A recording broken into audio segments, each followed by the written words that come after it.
Latest round of stories about his gambling. Yes, I am, but it's raised a good issue, and I think it's something that we have to be, I think, very cognizant of in the course of the summer, not for Michael, but for dealing with the questions our fans have raised about our players, and we're looking into a lot of related subjects on gambling per se. Well, how can it not be a serious concern if the most prominent figure in the league is involved persistently in high-stakes gambling? Well, what's your debt structure, Bob? How much money do you owe? It doesn't make any difference. I don't represent the NBA. I'm a reporter. But I'm not about to... Well, no, you represent NBC, but I'm not about to go about and see how much our players owe. I don't think they should owe it to the wrong people. And I have to know more about Mr. Eskinas, whose book you did an infomercial for some time ago. Are you planning to speak with Mr. Eskinas? Yes, we're involved in a series of investigations on the subject.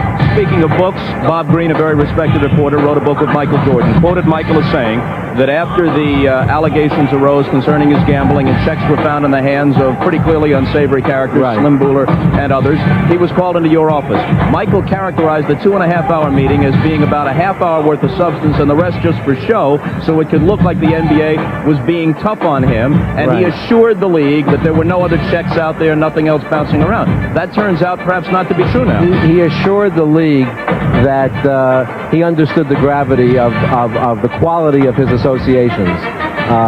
We had quite a conversation on that subject.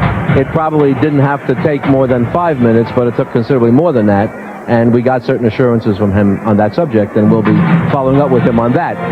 There's a perception out there, not unanimous, but a perception that's somewhat widespread, that the league is reluctant to discipline Jordan. Is that your perception? No, it's a perception that this league takes care of a variety of problems, and a good question has been raised about gambling. I have a concern, but the problem is morals have changed in the last 30 years or so.